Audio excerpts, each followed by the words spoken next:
Everybody, and welcome to Words, Images, and Worlds. It is my great pleasure on this episode to be talking with comics creator Eduardo Ferigato.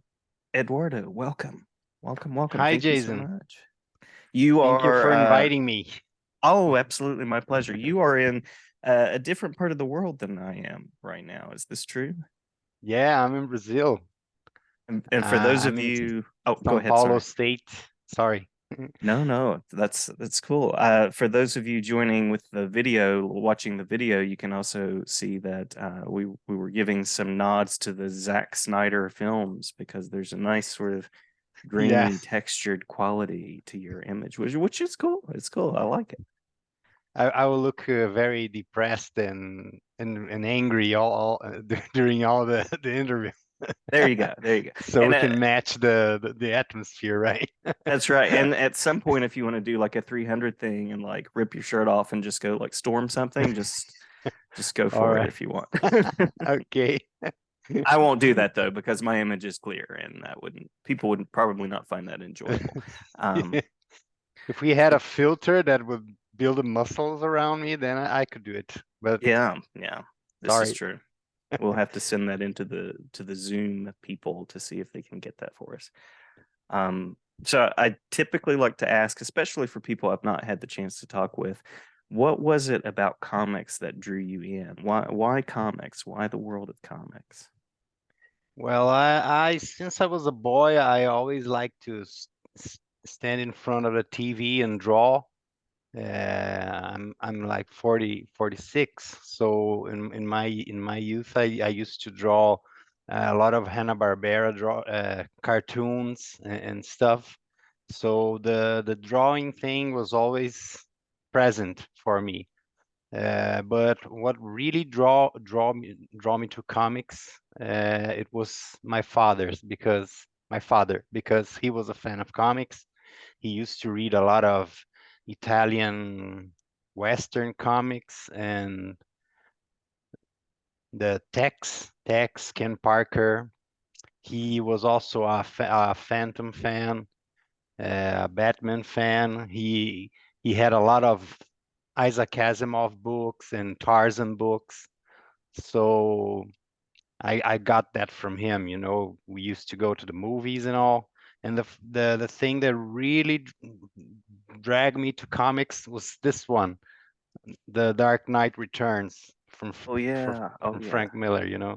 Uh-huh. This is the Brazilian print edition from Love that. 1987. Yeah. And I even have the and that time when we didn't know how to draw stuff, we used to use that. I don't know how to translate it. It's a carbon paper. Hmm. It was like a black. Yeah, you would lay it down It, in between pages and you could make yeah, copies. yeah. Hmm. And then I ruined my father's comic because I had traced it over the main page of the book because Oh I yeah. couldn't draw at the time. The, and I was amazed by this story because at this, well, I had always seen Batman as that funny series from Adam West, right? And then when Hmm. I read this, I was like, wow, this is amazing. And Frank Miller's storytelling really caught my eye, and I was like, I want to do that. That Oh yeah. that's what brought me to comics. And Love that. also Oh, and go ahead. also Sorry. because sorry, do you wanna Oh no, after you. After you. and also because comics, once I got to work with it and start doing it,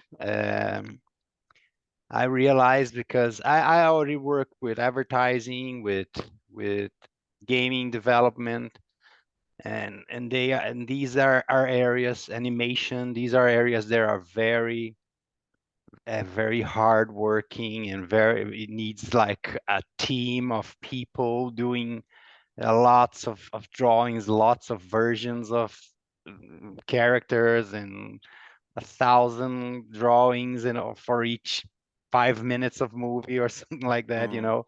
And comics, it's just you and a pen and a computer, and you can do anything you want with a small budget. You can Yeah. create universes and all just with one people, or if you need to be faster, like two or three people. And Yeah. so I really love the media. I love doing it. Well, I enjoy the creations that you share, and we have some things in common there because my parents were also big on getting me into comics, buying me my first comics. I went to see the Phantom movie with my dad when it came out in the 90s, and we must have started reading at about the same time because my first issue was a 1988 Detective Comics annual. That was right back there. And then when Worlds Collide, I read that series.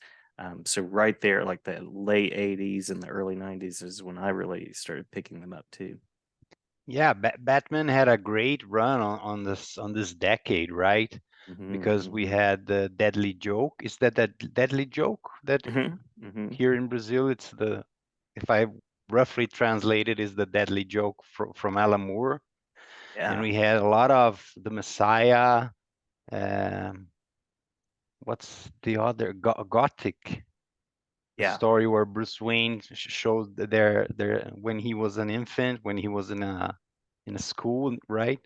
In an Hmm. intern Hmm. school with some devil connections. There was a great phase of Batman, and that at that time, a lot of mini series, right? That tell great stories about Batman. I Absolutely. It even pulled to me in. today I miss this more fragile Batman.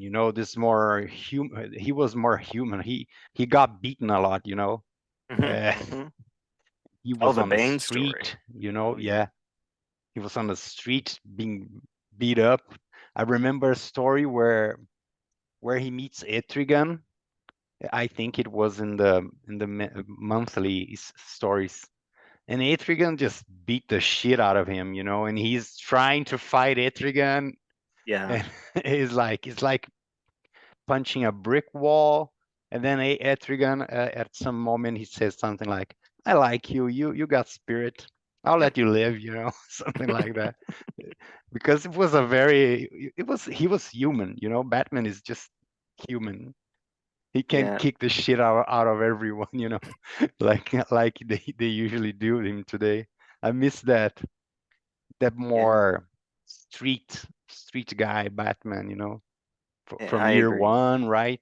Hmm. Where a guy stealing a television almost got him. I Hmm. like that Batman. Yeah, I like that one too. I like the human side of him, and you're absolutely right. I enjoy the new things from time to time, but there's just something about those classic stories.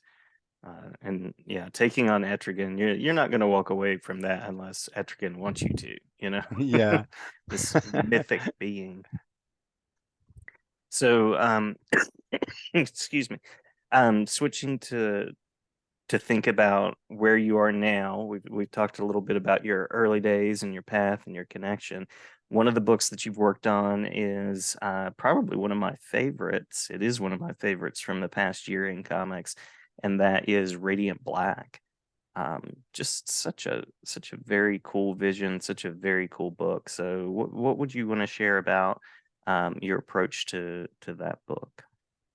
Yeah, Radiant Black. When Kyle Higgins start talking about Radiant Black, I was working with Matthew Groom on Self-Made, Hmm. Hmm. a series we did for Image, and he was looking for an artist for the project, and I even tried some concepts, but at the time I was too involved with Self-Made and other things. And then and Marcelo, who was doing colors for me in Self-Made, I've already met him from Brazil, Marcelo Costa, and Hmm. then I showed him some of his work in Brazil, because here in Brazil, me and Marcelo, we write and draw our comics on a self-publishing level, and also for some publishers here. And Marcelo had a story It's called Captain Fail, Captain Ugly. It's a Mauricio de Souza character, a guy who lives in the dirt and he can control the trash, like a superhero. And Marcelo did some amazing pages in that work, and I showed them to Kyle and said, I think Marcelo is the guy for Radiant Black. And Marcelo then come up with the visuals for Radiant Black and the concept of the character, the robot, all that stuff, and it Hmm. was amazing. But since the beginning, I was like helping them when Marcelo stepped out. The first issue I did, it was issue 5, and I did also some covers. I did the trailer, the first trailer of Radiant Black. I did the storyboards for it. So I was involved also in the begin since the beginning on Radiant Black, and I think it's a great story. It's a great superhero story and also a tokusatsu story at the same time. And Marcelo, when he was finishing issue 4, he was like, "Oh, I can't. I don't know if I'm gonna be able to do issue 5 because my hand is swallow, and I don't know if I can do it because I try. Perhaps I need to go to a doctor to see it." And then I was like, "Oh, you're serious?" And then Hmm. he showed he sent me a picture of his hand, and his hand looked like a foot. It was Oh wow. huge. It was terrible. And I was like, dude, how are you working with your hand like that? Then I sent the photo to Kyle also, and we said, you're not doing issue 5. You go to the doctor, you see your hand. And then I got into issue 5, and I was lucky because it was an issue where Marshall faces Radiant Red. They had a huge fight, and it was tremendously fun to draw that issue. And since then, when Marcelo needs me to get in, I'm always up for it. And I will also be working more on Radiant Black, I think, from after issue 24, because there will be some surprises for you guys to see. And then I will be working on, like, I think 4 or 5 issues, and it will be cool. And so when I do Radiant Black, I try to mimic a bit of Marcelo's style, Mm. because I don't want the readers to feel the difference too much. I never liked when I was reading a series and then they change the artist and the style was too different. When if you look at my work on Self-Made, it's a bit more loose. I like to leave more stains, and I like to work on a focal point, and then the rest I tend to let it all loose, because I like it and because I think it works well for the narrative too. But since Marcelo has a more precise line and all, I try to go a bit his way when I do Radiant Black. But I think at the same time, our works had a bit of personality, and we have similar styles also. So I think it fits well, when I do Radiant Black, Absolutely. Yeah, and that's it's that's fun, very you enjoyable. know. Yeah, it's fun to read as well. And you mentioned surprises. I mean, that it does not from the beginning, and I won't give anything away about any of it, but from the beginning, it really catches you off guard as far as the narrative arc. So it's a book that you're not quite sure what to expect, but it's been really enjoyable. And I also enjoy self-made. Uh, I enjoy anything science fiction that kind of draws me in and takes me to a different world, and self-made definitely does that.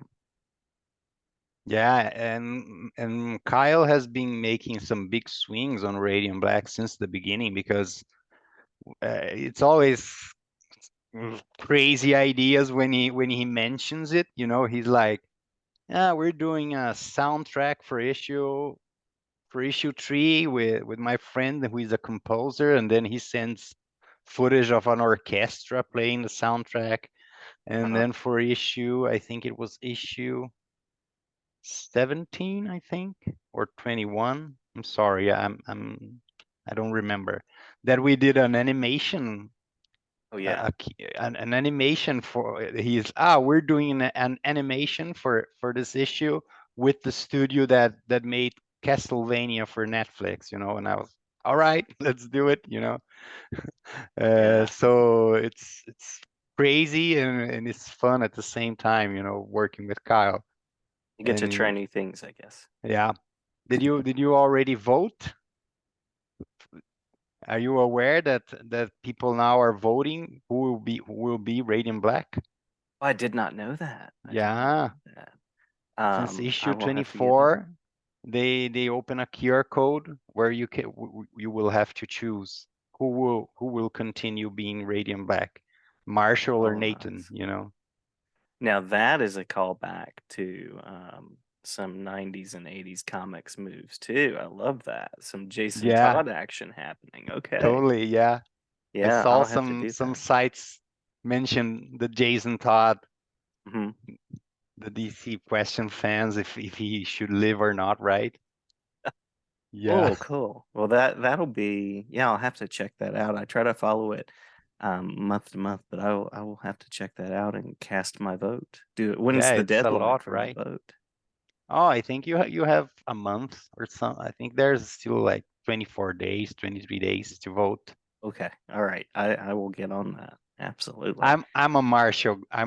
Team Marshall. I'm Team Yes. Marshall. I'm Yeah. with you there. I'm with you there. Yeah. Cool. I'm fond Very with cool. Marshall because and it's funny because when I enter the Radiant Black series is when Marshall steps in as Radiant Black, you Hmm. know. And then I did issue 9 that is a very intimate thing with Marshall when he's tending for Nathan in a hospital and Hmm. stuff. So I feel like I've been there in some big Marshall moments. Issue 2023 also Hmm. has big Marshall moments. So I'm a Marshall guy. I like him. You've linked with the character. You've connected with the character since you've done some work on him. That makes Yeah, sense. and it's funny because I think that we tend to, in fiction, we go to characters that are not similar to us, in a way, because Mm, I'm definitely more of a Nathan guy in real life in real life. I'm not like a let's let's do it, action, yeah. let's solve this problem.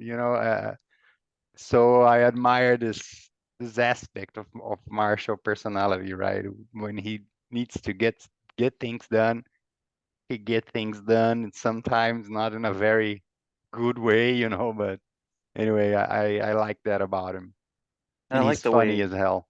oh yeah, and I like the way the characters play off of each other. And I mean, it just keeps opening up to like this wider and wider universe of possibilities, which is also another cool thing about it. And I want to check out Capitan Feo now. That sounds really cool as well. Yeah, Kyle is doing an entire universe, right? With Radiant Black and Rogue Sun and now No One and all Hmm. the other Radiants. It's amazing. Absolutely, absolutely. And I enjoy your work there, and enjoy your work on Self-Made. Are there upcoming things that you'd like to talk about and share about that are out there in your world of creating? Yeah, I just finished Last Flight Out for Dark Horse. I think not just finish. I think we finished it in a couple of months, but they Mhm. released the trade paperback of the Oh, series. It's nice. like a 6-issue series with Mark Guggenheim.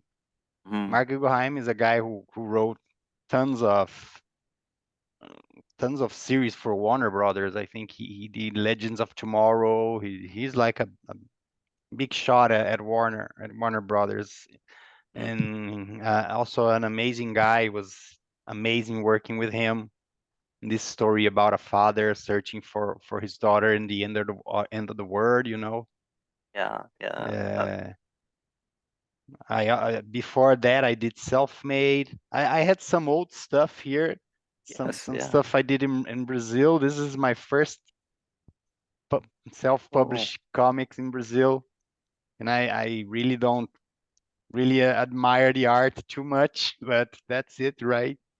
You grow as an artist, and it works in writing. I'll look back at things that I wrote years ago and go, oh, but then for those of us that enjoy your work, it's a joy to also get to see Yeah. that I as also well. did this sci-fi series with three other friends, uh, where we each of us create our own story of a sci-fi world, you know. It's called Quad. We did 4 volumes of that in Brazil.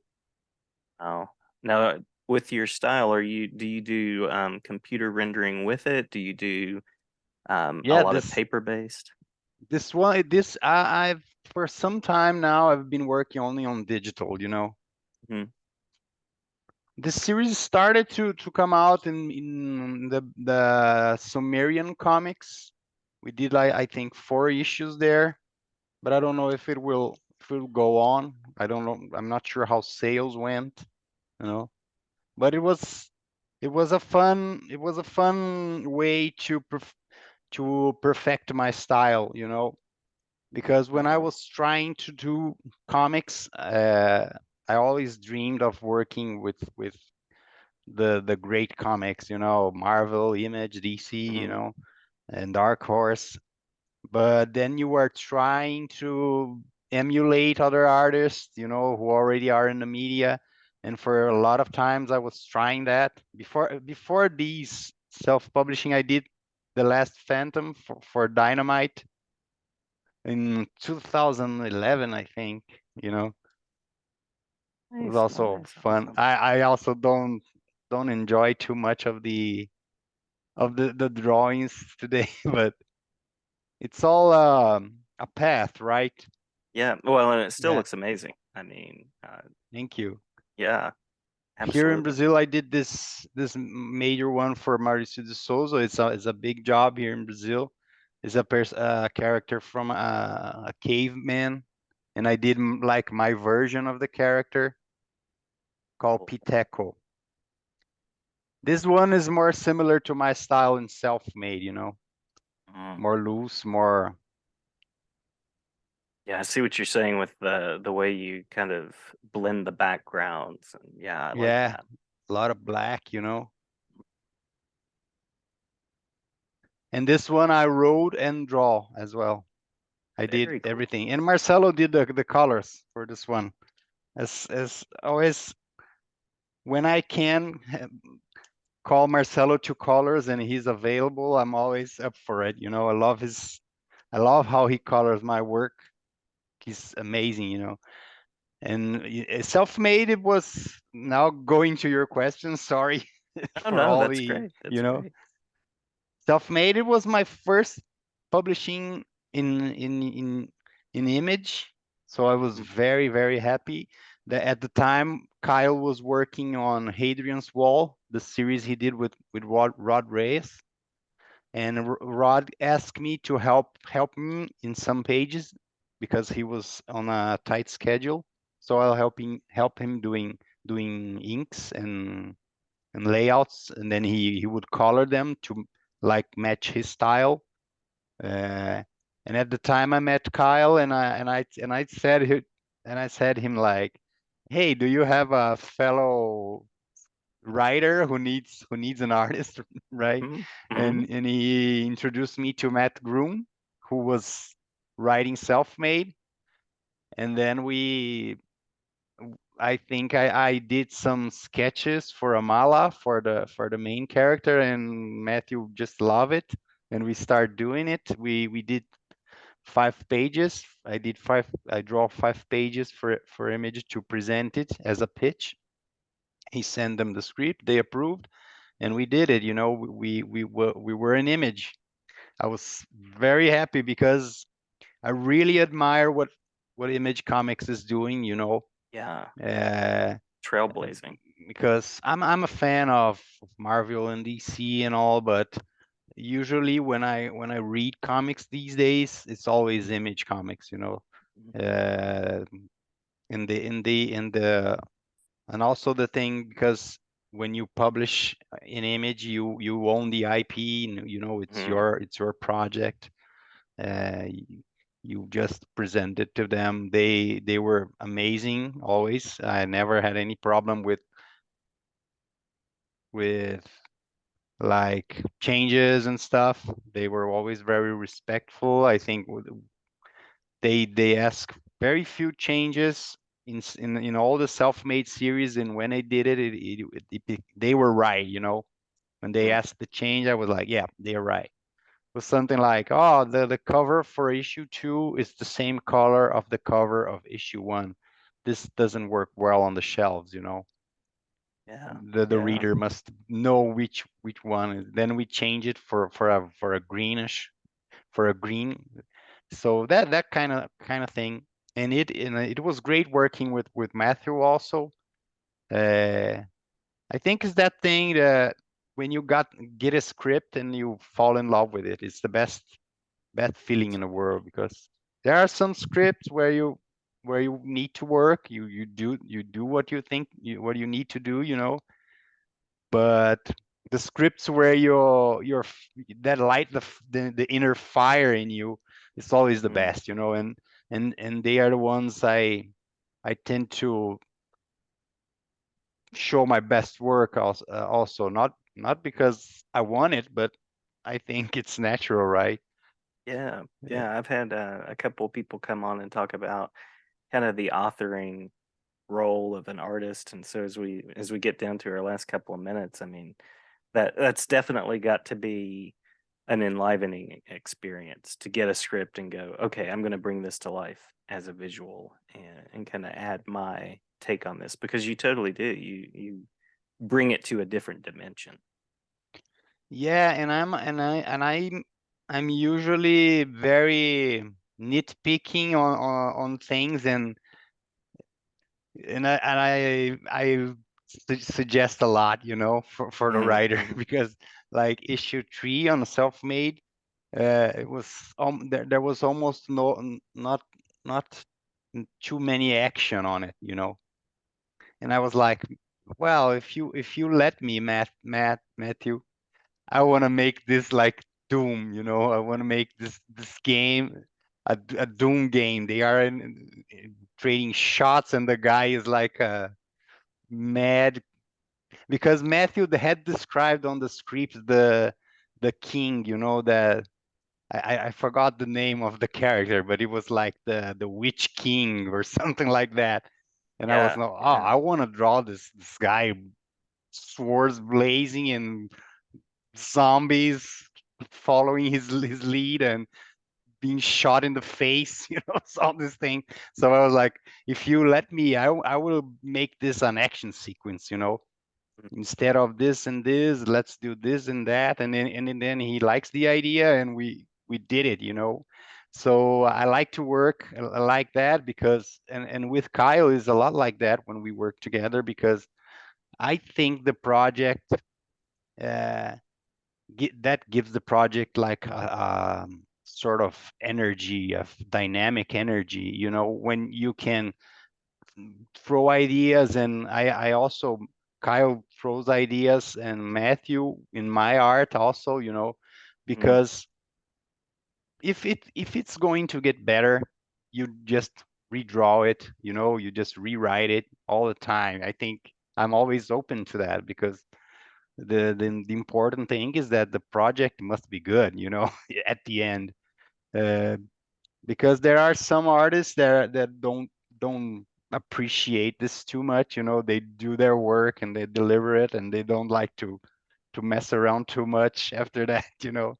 Uh, but I with Kyle and Matthew, we always make a lot of meetings, a lot of chat before I start. Before I start drawing, you know.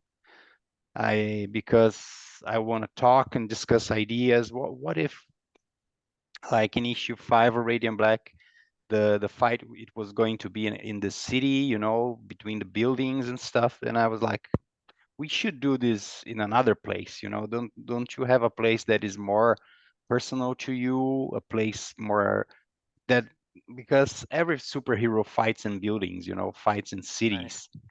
Then Kyle had the idea to use the observatory of Chicago because he went there when he was a child, and he said, and then the lake on winter, the lake will froze, you know, and then well, let's do this fight on the lake, you know, the frozen lake and all in the observatory. So that kind of stuff I love doing it, you know, and it's the thrill of creating and having ideas, and when the best idea jumps in, you're like, that's it, let's do that. It will be amazing. It's great, you know. Yeah, And that's what collaboration and the everything. self-publishing on Image allows, you know, a lot more, because you can do that in a Marvel comic. I think you can, but the deadlines are tighter. The machine is already all put up together. You know, usually it's like the script is this. Do your work. We must send to the inker and then to the colorist, and you know it's a great, a lot of, you know, this script was approved by 200 people already. You are not going to to change anything, you know. It's connected to five Yeah, other stories and a movie. Yeah. yeah. I hope everybody out there will check out your work if they haven't. I think it's some of the best stuff that's happening right now in comics. I truly do, and always excited to see another issue drop with your name on it. So thank you for taking the Thank time you. to talk with me. I don't know why I became a Force Ghost, by the way. I will Yeah, acknowledge I that. realized that. Yeah. Yeah, you've got the Yeah. Snyderverse, and I'm I over think here you in the were jealous because Lucasverse. I was the Snyderverse and you were like, Yeah, I need to put something on. that's right. You That's were right. like the Matrix, I but purple. I I don't know. guess. Yeah. Yeah. This only happened in one other interview, so we'll see. I don't know. But we'll At see least if you're maybe not a it's a glitch. cat, right? That's true. That's very true. Yeah. Hasn't happened yet, unless it's been planned. So, all right. But thank you so much. And we'll share the video on YouTube. We'll share the audio out there wherever fine podcasts are enjoyed. And again, thank you. It's been a pleasure to talk with you. Oh, thank you. Glad being here. If you want to call me more times, I'm available, you know. Love that. I Just would let love me that. know. Awesome. Really, I Awesome. really appreciate the invitation. Absolutely. Glad to share about your Nice, work nice and talking glad to to you. talk to you. All right. Take care. Bye. Bye.